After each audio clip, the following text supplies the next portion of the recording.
happening, everybody? Welcome to episode number 9 of Real Estate Agent Rehab. As you can see, Vance and I are practicing social distancing right now, and we are practicing from our 2 separate offices.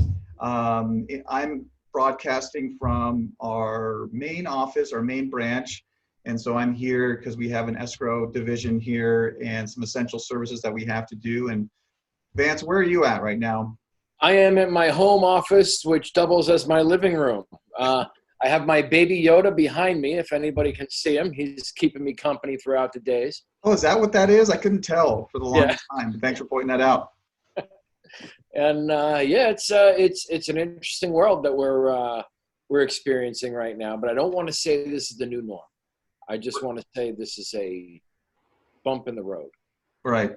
And we're on here today because we want to give you guys kind of an update. So today is April 7th, 2020, and we're all still under the safe at home order for the state of California. You might be in a different state, but we want to give all the agents kind of an update as to what's going on in our business as far as like new laws, forms, how to practice social distancing and still do our jobs, talk about the market, different ways we are still doing business and what's happening in the world right now.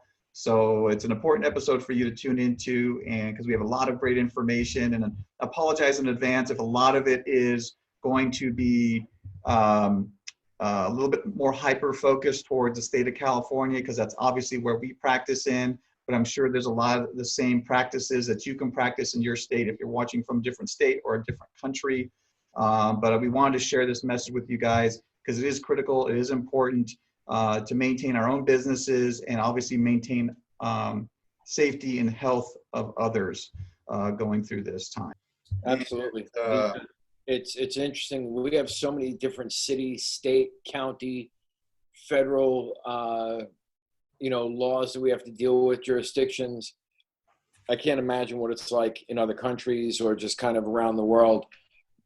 Every 6 miles, we have different laws that we have to assimilate to right now, which is not making it the easiest thing to show homes, but we're getting it done. Yeah, it's not. And there's new stuff. I mean, literally almost every day there are new findings or new laws or new regulations. And so, sorry, it's been taking us some time to get back on with you guys, but if you're watching right now, you know that real estate is considered an essential business.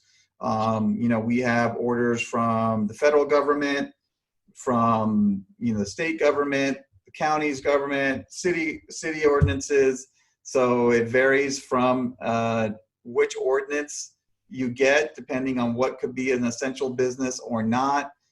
California state has proposed that we are an essential business, but some of our counties and some of our cities are saying that we are not an essential business. And so there's a fine line here where a lot of agents need to follow here to ensure that they check in with their city ordinances to ensure if real estate showings and residential real estate for that matter is an essential business in that city, because they might start finding people, they might start arresting people, you don't know what's going to happen, but they're really trying to make sure everybody stays at home. So it's dramatically changed the way we're doing business right now currently. We are located in the city of Los Angeles, not the city of Los Angeles, but in the county of Los Angeles, where real estate is an essential business, and showings are okay. Virtual showings are preferred, and face-to-face showings are not necessarily the way to go. But if you have to, you have to. But in the city of LA, real estate is a non-essential, residential real estate is a non-essential business, and there is no showings to be done, and only like essential services around the transaction could stay and float, as far as like, financial, escrow services, things like that. So depending on where you go in your city or your county or your state, things could be different than what the federal government has to say. The federal government saying that residential and commercial real estate is an essential business. Obviously, people still need housing.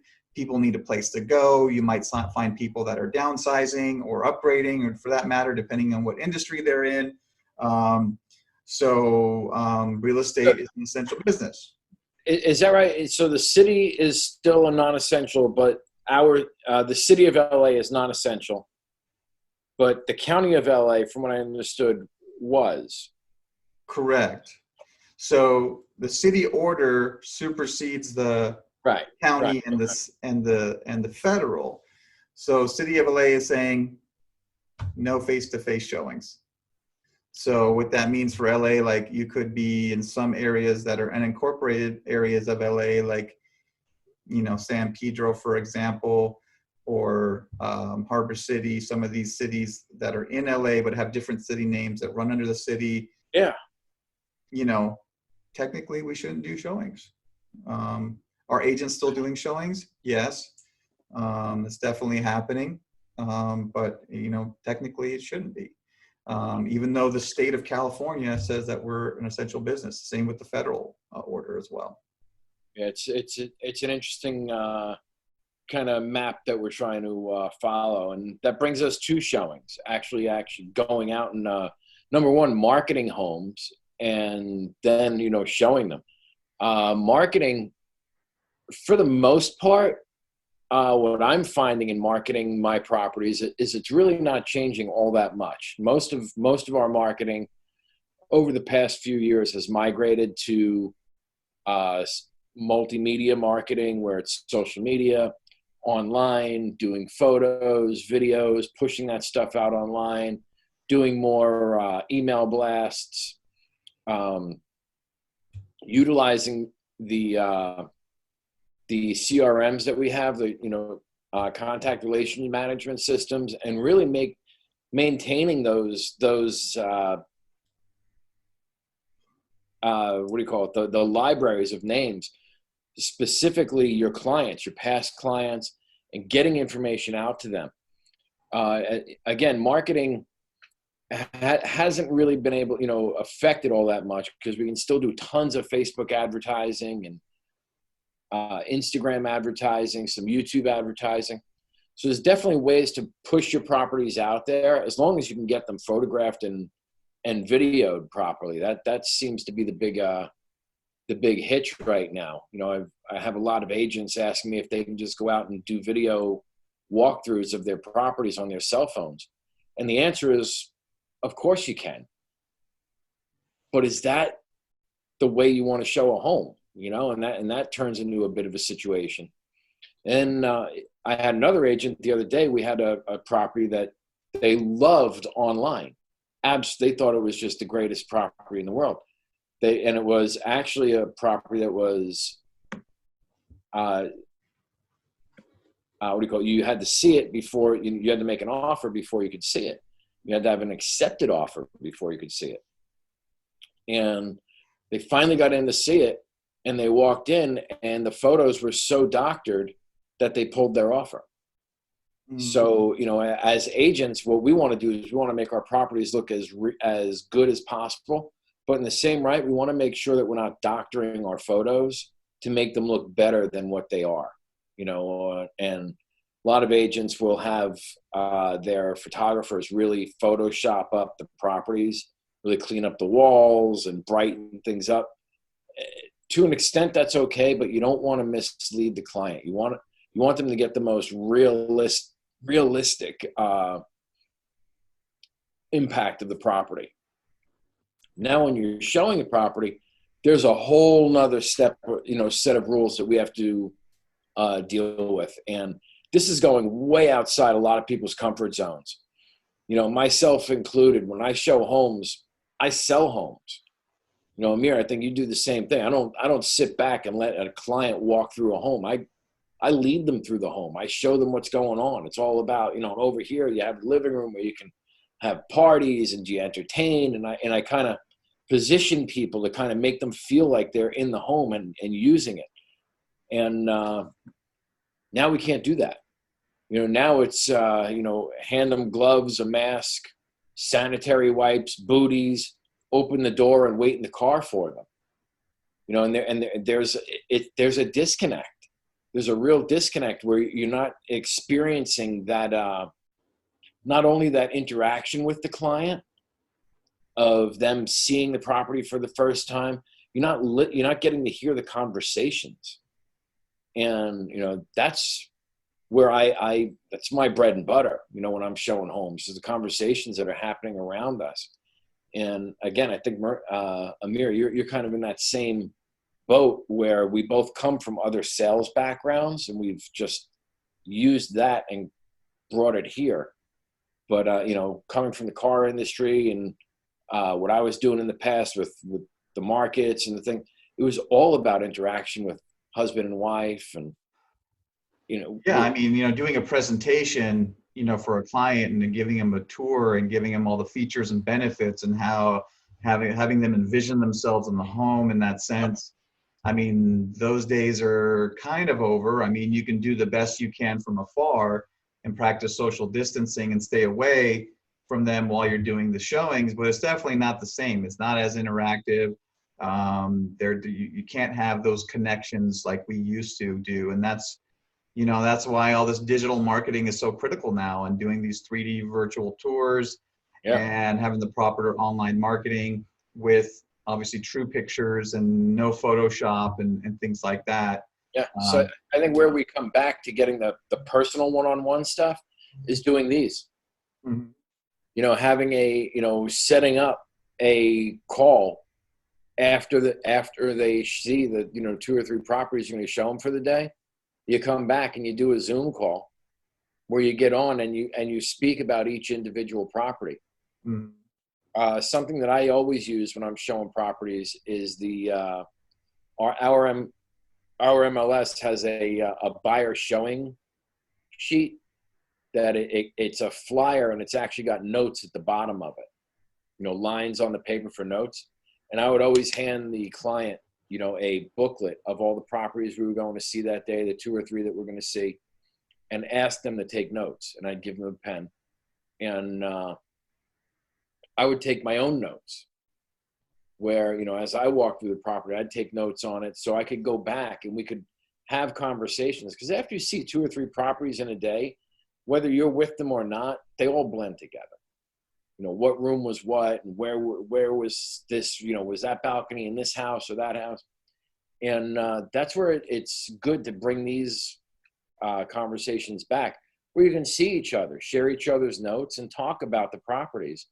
And, most of all in sales, it's read the facial expressions, see the body movements. Okay, are the husband and wife excited when they start, or is the mom and dad, with the son or daughter, are they excited when they're talking about specific homes? When you're on the phone, it's very, very difficult to get that understanding or interaction. So I highly recommend putting these things together for showings after the fact. You could even FaceTime with people as they walk through the house. If you've seen the property already, which most of us should have, or even in this case, it's kind of tough. But back in the day when we were able to preview properties or go on brokers opens, what properties you're sending them into, so you can kind of walk them through the properties. Also, what in showing today, something that I'm really relying heavily on, and I'm telling my agents to, is talk more with the listing agent. Right? Find out more about that property than you ever have, so you can tell your client more about it. So when they go in to look at it, you can say, hey, by the way, make sure you see these 4 or 5 items. And something that I'll always say to a listing agent when I call them is, help me sell this property. Give me some pieces that these people should see. So it's that idea of just being able to walk people through the property and position them. I think that's going to go a long way for your credibility as a professional, as an agent, and as a salesperson. Mhm.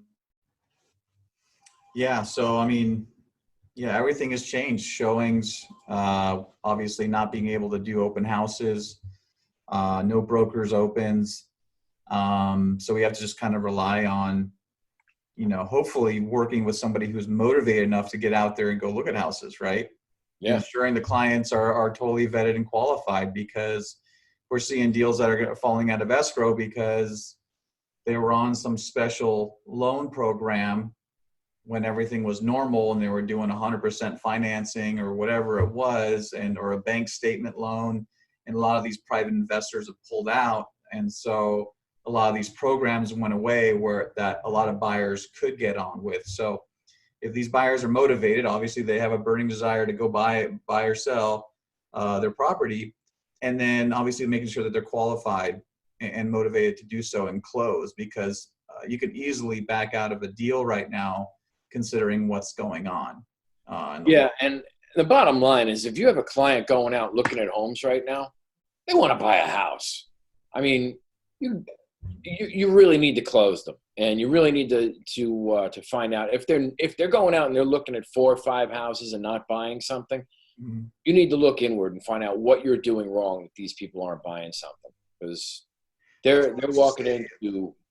In the car business, if it was a rainy day in the car business and you saw somebody come on that lot in the rain, you knew they were leaving with the car because Right. they were motivated. They're not going to come out to a car lot in the rain if they're Right. not motivated to get something. So, obviously get excited with these people, but vet them too.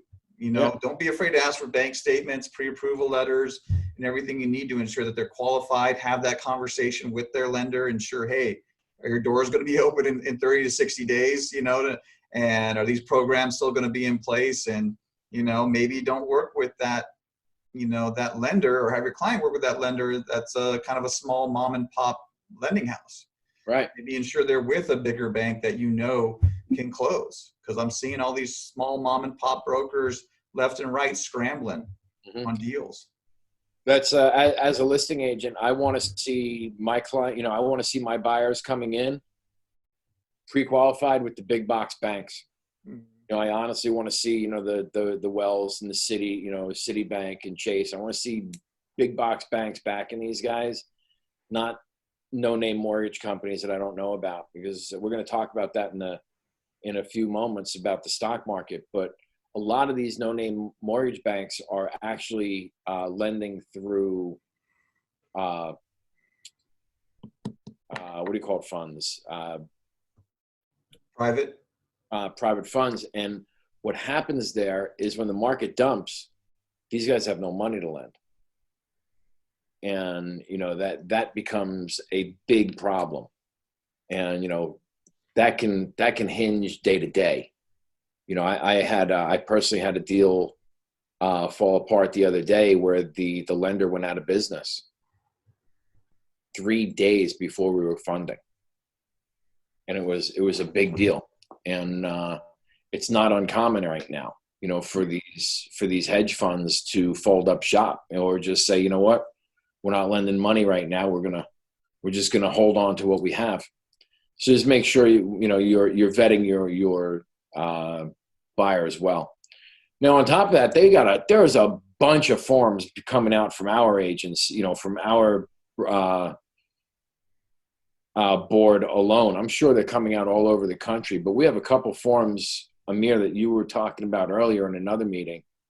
No, absolutely. Like, with all the different things that are happening in the market and with the coronavirus, there could be some God-foreseen events or events that may happen on a transaction in the middle of a listing or in the middle of an escrow.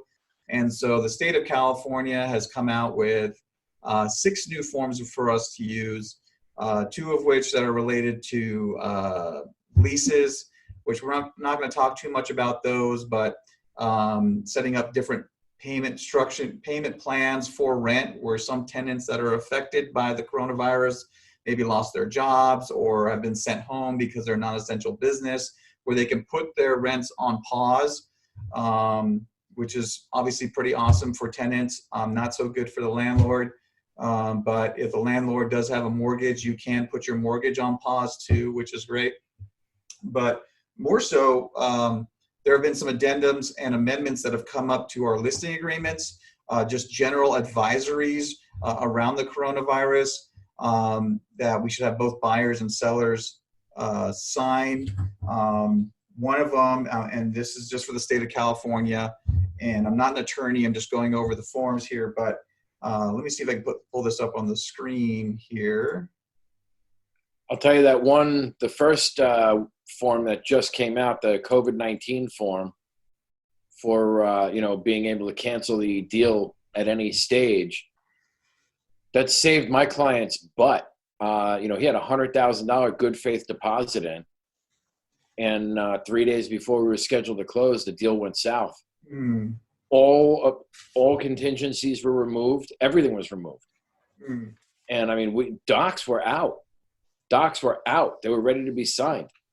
And not only were we able to cancel the deal, but he got all his money back. Mm. Well, that's awesome. And, you know, both parties have to agree on this form. So that's one thing. But that's, you're talking about the CVA, which is the Corona Addendum or Amendment to the agreement, which we're going to talk about that in a second. The first form is the PEAD, which is a Coronavirus Property Entry Advisory and Declaration. So because we're an essential business in most counties and cities, you know, buyers and sellers should sign this advisory that, hey, if I enter this property, there could be some risks involved. So let me see if I can screen share this so you can see it. Can you see that on the screen? Yes. Okay, good. So can I ask you a question about this real quick? Yeah. So I'm taking a listing. I want my client to sign this form. Correct. I'm taking a client out to show properties to. Correct. I want that client to sign this form. Correct. You want buyers and sellers to sign this form because this form is related to both buyers and sellers. It talks about the risk of exposure. And this is an agency form, right? It's not a deal form. It's not a transactional form, right? Or that it goes against a listing agreement or a purchase agreement. Okay. However, it's an additional advisory or disclosure. Let's call it that. It's a disclosure. So it talks about COVID-19 and the stay-at-home orders, real estate sales as an essential service, and representation of this agreement. Either you're the seller, landlord, tenant, occupied, or allowing somebody to property viewing or walking through, a prospect or actual buyer, tenant, real estate agent, or other person. You understand showing and visiting properties may be dangerous or unsafe and could expose you to COVID-19. So right there, because we don't see it right now, but there could be a lot of potential future litigation going around, people going into properties and possibly getting the COVID-19 virus. So obviously our California Association of Realtors have put out this form, which is awesome. So both buyers and sellers can sign this. So they are kind of like, you know, enter at your own risk. You know, there's a world pandemic going on if you haven't heard, so you might get sick.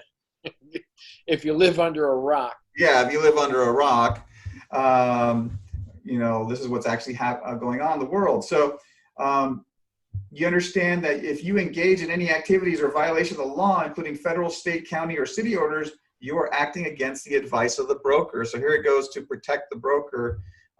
So some clients, there might be a city ordinance where it says, hey, no face-to-face showings, and your buyer's insisting on showing it or going to see it. The door's left open, they go in against city law. We're not responsible as brokers and agents for your clients breaking the law and going in to see houses when they shouldn't.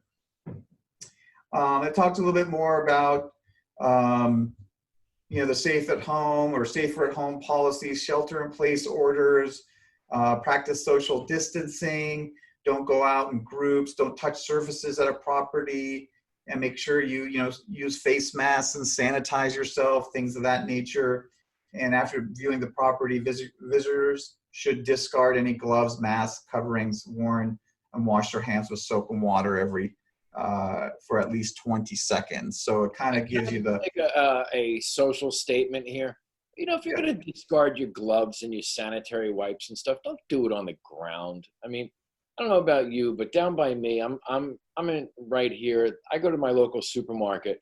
There's gloves laying all over the parking lot now and stuff like that, and that's just wrong. You know, my 2 cents. There's plenty of garbage pails out there. We should be disposing of this stuff properly.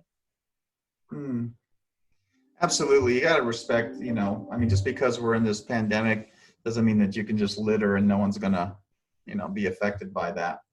But moving on, it's a good form. Buyers and sellers should all sign this if they're going to be out, amongst in the real estate market. And one of our agents made Yourself a and your broker, and depending on the state that you're in, you might have your own form. Yeah.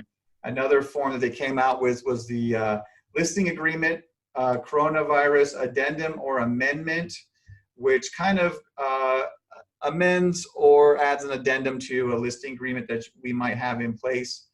And essentially, it's going to talk about showings.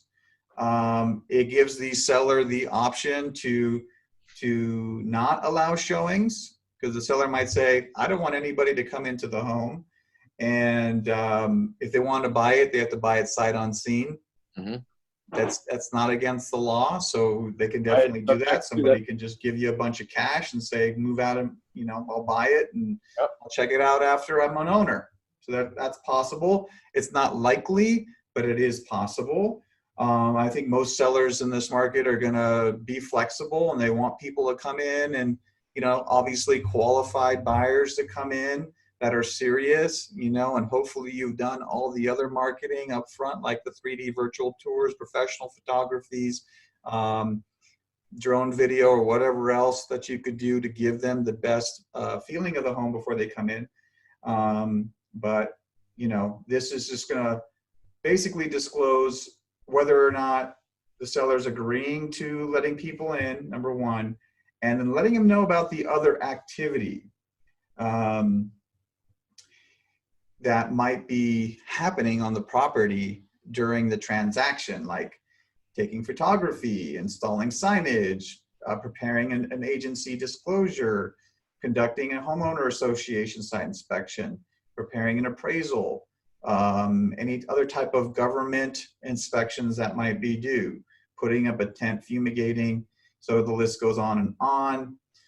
So it breaks down all the different things that could happen on a listing and our duty as the broker. And, the seller can elect to limit the types of entry on the property. Or they can just say, keep it off the market and keep it off the MLS. So that's another option on this form.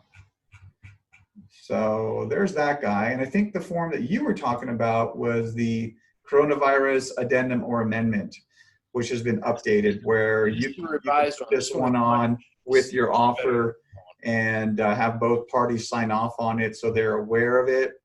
And it should give you some check boxes to extend contingency removals, closings, or cancellations. And then you can get more specific with this addendum or amendment, combining the two words, with the NUCC, which is a notice of unforeseen coronavirus circumstances. So this gets specific on that form and tells you a reason why, we have to cancel this deal. So there's just a lot of new stuff that's out for us these days, and it's important that we stay, Amir, on that revised with all of these forms and ensure that our clients are very well protected and our brokerages are protected during this, on top of keeping our health, not risking our health or our family's health for that manner. On those revised forms, on that revised form, do they need to check those boxes prior to? Like where it says, so it says it's check 4A, 4B, or both, or 4C. You could check either one. But should they be checked now, or can they be checked? It should be.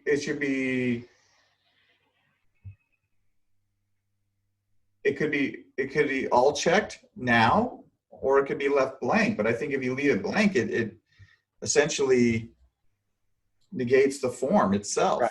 So it should all be filled out. Okay. Yeah, you got to fill the whole thing out so that it specifies, hey, you know what? We might need to extend the time for up to 30 days, loan investigation appraisal.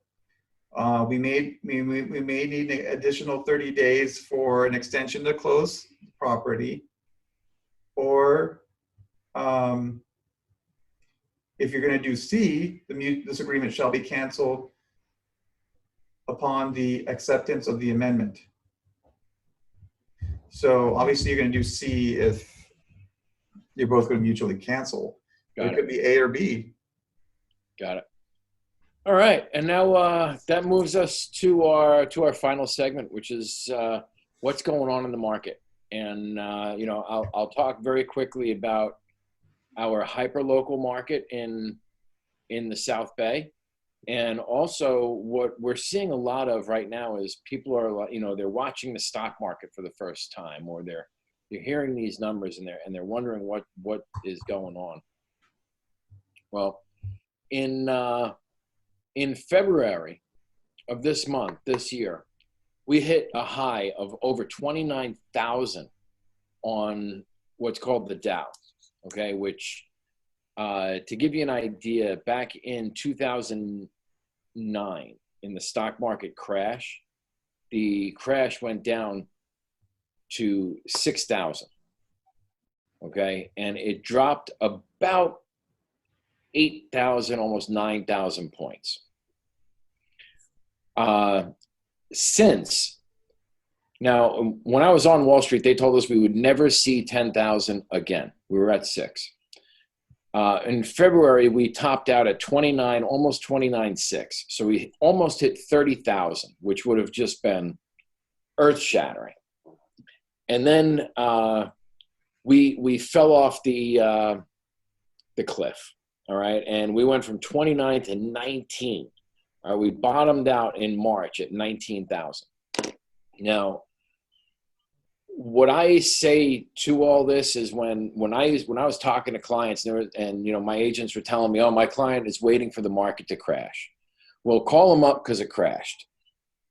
Okay, but we've now gone from 19, and today we closed at just over 22.6. Okay, so what we've got is there's two types of recoveries in the market. They call it a U-shaped recovery and a V-shaped recovery, okay? And a U-shaped recovery is one that it goes way down and then it levels off for a while and then it starts to pick back up. A V-shaped recovery is what's called a bounce, all right? And it falls for a specific reason. It hits rock bottom and then it shoots right back up. And that's really what we have happening right now. You know, the news every day that is coming out of this COVID-19 stuff is better than the next. Okay, it's the news that we're hearing today is better than we heard a week ago. And, you know, today's news was better than yesterday's. Let's hope we stay on that trajectory and ride this V-shaped recovery back up. So it's going to be pretty interesting to watch. And if you've never watched the stock market before, if you're in real estate, you should certainly take a look. And there's specific stocks you should also be following. Home Depot, oil, Zillow. Unfortunately, we should be following Zillow, seeing how they're doing. Right, and all these stocks today are all up. All right, Home Depot is just on this mass trajectory. So is Zillow. This is telling us that the market is moving in a forward direction. People have faith in real estate, which is good. On another set of numbers, we have in the South Bay what we all call in real estate, which is supply. Okay, month's supply, or better known as houses on the market. What's the word I'm looking for, Amir? A supply or pipeline. Supply and demand. Yes, it's the supply. But the bottom line is in 2019, okay, we had the most supply in the market. All right, and that was almost 4 months of inventory. That was what I was looking for, inventory. we had almost 4 months of inventory. And inventory is if we don't sell any houses, and if we don't list any houses, just based on how many houses are selling per month, how long will it take for us to sell out of all the inventory on the shelf? And in 2019, it was almost 4 months, right? That's a lot of inventory. That's a lot of inventory. And they say anywhere between 3 and 6 months is a buyer's market, and anywhere between 0 and 3 months is a seller's market, right? That's kind of the averages that they talk about. So in 2019, we were at 3.9. In 2017, we were at the lowest inventory ever, 1.6 months of inventory. So about 6.5 weeks of inventory we had on the market. And if anybody was in real estate in 2017, we were selling houses like they were going out of style. If you listed a house, it sold the next day. You didn't even have to take pictures of it. You just sat back and let it sell. Today, right now, I just checked the numbers before we came on. We have 2 months of inventory in the South Bay. 2 months. Now, a lot of people say, oh, but look, nobody's buying houses. Okay. So I wanted to go a little bit deeper, and I looked and said, all right, well, if houses are being listed, how quickly are they selling? Because that's going to give us a very good indicator on whether or not homes are buying or selling. And in the South Bay right now, our average days on market, are you ready for this, Amir? It's 9 days. Wow. 9 days on market. And that's in March, right? So that's at the end of March. So that does take into account the crash. The COVID-19 pandemic was announced, was March 8th, I think it was. Because, and if you look at the stock market in March, it dropped 10,000 points from February to 19,000. Right now, it's slowly creeping back up. So we're seeing these like intrinsic numbers that are moving, where we had this market crash come down in March, but yet days on market still were at an all-time low in real estate. So what does all this say? Number one, there's never been a time that a stock market crash created a real estate crash. Okay. Now, real estate crashes have created stock market crashes. Okay. But if the stock market crash is due to economics, people pull their money out of the market and investors go into real estate. They put their money into hard assets. Okay. And that's what's happening over these times right now. People are getting out of the market. They're pulling any profits they made at their highs, they're pulling out, and they're investing someplace else. So don't think because the market crashes, the real estate market is next. That's not going to happen. But as the market increases and we have this trajectory, what we start to have is this consumer confidence where more people will come out and buy real estate. So is this a good thing or bad thing? It's a thing. And it's something to be aware of, okay? And it's simply something to be able to track and understand that these numbers work intrinsically. They work back and forth. It's a very fluid area that you just need to be aware of both sides. And I would say anybody who's in real estate should be following their board statistics and seeing what their monthly supply is, their average supply on market in their neighborhoods and days on market. Because it's really important to the listing when you're taking the listing, and also to your actual marketing of a property. Yeah, there's a lot of positive in that, in what you're Absolutely. saying, and so, and that's one thing that we need to keep in mind in this industry. We need to stay positive, not for ourselves and our families, but for our clients as well, that we're going to get through this. Yeah, things are going to suck for a little bit. They're not totally dead. And then we're going to come out of this even stronger. That's right. That's right. And if we could end our real estate rehab on this note, I would love to, and just say, we are going to come out stronger than this. Okay, we came into this market super strong. The economy was just humming on all cylinders. It was the strongest it's ever been. So it could take a body blow like this, right? It could take a punch and come back, but it's got to come back. And, you know, what we keep hearing is we've got to start opening things up. It can't continue to be put on the ropes and just, you know, work the body for months on end. It's got to be able to get back on its feet and fight itself back. But it's trying, and the market is speaking. You know, the stock market is saying it's trying, and the real estate market is trying right now as we speak. Definitely. And so with that, you know, this is going to conclude our 9th episode of Real Estate Agent Rehab. I hope you guys got some good information on Virtual this. high five. Virtual high five. Got some good information regarding obviously essential businesses and the forms and marketing and the market and things of that nature. We're glad that you guys tuned in with us, and make sure you like and subscribe, whatever platform you're on, because we're on Facebook, we're on Instagram, we're on YouTube, and we're on various different podcasts. You can catch us there too. But hope everybody stays safe out there, stays healthy.